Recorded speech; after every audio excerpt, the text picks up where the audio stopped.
With that high cost and high success rate, I mean, compliance is the key. Cheryl, what efforts and interventions are being used to ensure these patients are being compliant?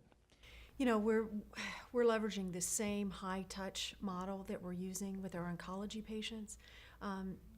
Checking in and first of all, educating those patients the necessity of taking this every day. Patients are typically non-compliant. We see somewheres 40 to 60% of non-compliance. So really educating the patient, empowering the patient to take control of their disease state, and really encouraging the patient to follow this through and then get that final SVR to report out the success of the product. And this is really important. It needs to be done because if the payers are going to invest in the $90,000+ in the treatment, they certainly want the patients to complete therapy. And at Autometrics, we did a study looking at our own data and looking at the patients that had used Sovaldi, whether they used it with ribavirin, with the combination with interferon, or with the Licio.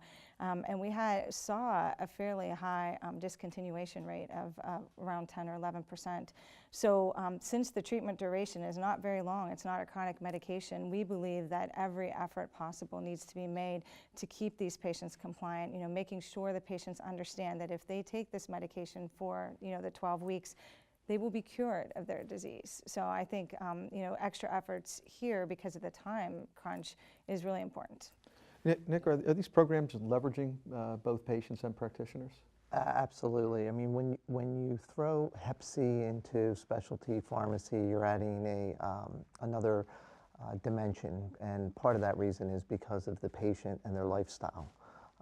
A lot of patients that have Hep C or acquired Hep C acquired it from drug abuse or alcohol abuse, and although the newer treatments are more expensive, they are definitely easier to manage. In the Hep C world, it was almost like a subspecialty of specialty pharmacy because the patient touch points were just so much more dramatic.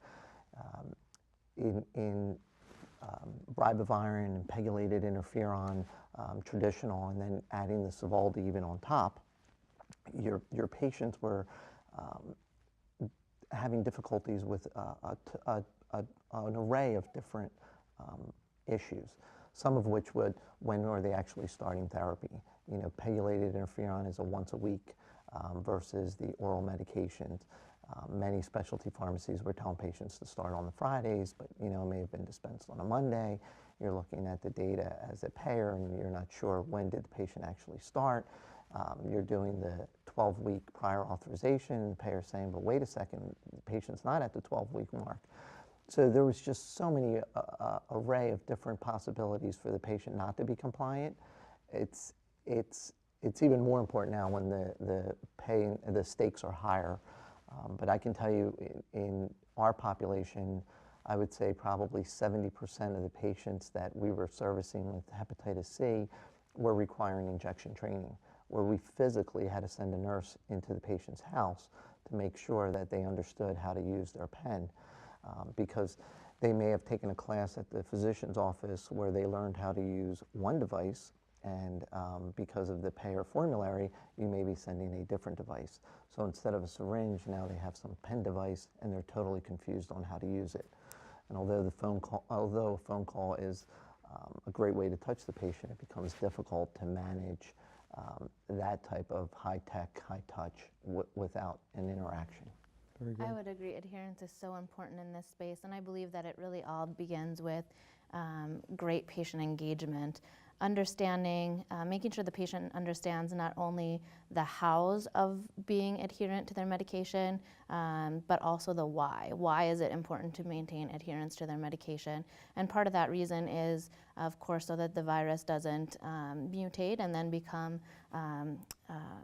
treatment become ineffective. But ensuring that the patient understands the whys really just leads more to an engaged patient, and then they're better able and better willing to interact with the how to be adherent portion.